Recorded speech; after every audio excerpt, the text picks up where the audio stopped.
இன்றைக்கி காரசாரமான மீன் குழம்பு தான் வச்சுருக்கேன். இந்த மீன் குழம்புல பார்த்திங்கன்னா நான் வந்து தேங்காய் எதுவுமே சேர்க்கலை.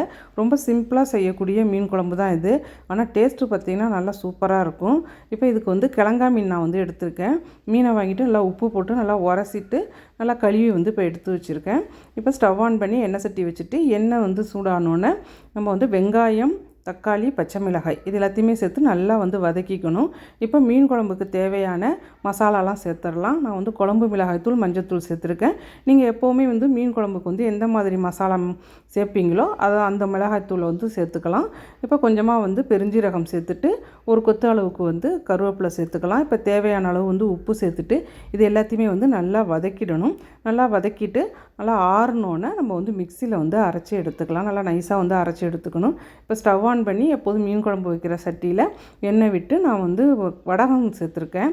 உங்களுக்கு அப்படி வடகம் தேவையில்லை அப்படின்னு நினச்சிங்கன்னா வெந்தயம் கூட சேர்த்துக்கலாம். அதில் ஒரு கொத்து கருவேப்பிலையும் போட்டு நல்லா வதக்கிட்டு இப்போ வந்து நம்ம ஏற்கனவே அரைச்சி வச்சுருந்த மிளகாய்த்தூள், வெங்காயம், தக்காளி அரைச்சி வச்சுருந்ததையும் சேர்த்து நல்லா வதக்கிடணும். இது கூட வந்து கரைச்சி வச்ச புளியும் ஊற்றி மாங்காய் போட்டு நல்லா மாங்காய் வெந்ததுக்கு அப்புறம் மீனையும் போட்டு நல்லா வந்து ஒரு 5 நிமிஷம் கொதிக்க வச்சோம் அப்படின்னு சொன்னால் சூப்பரான மீன் குழம்பு வந்து நமக்கு வந்து ரெடி ஆகிடும். டேஸ்ட்டு பார்த்திங்கன்னா ரொம்ப ரொம்ப நல்லாயிருக்கும்.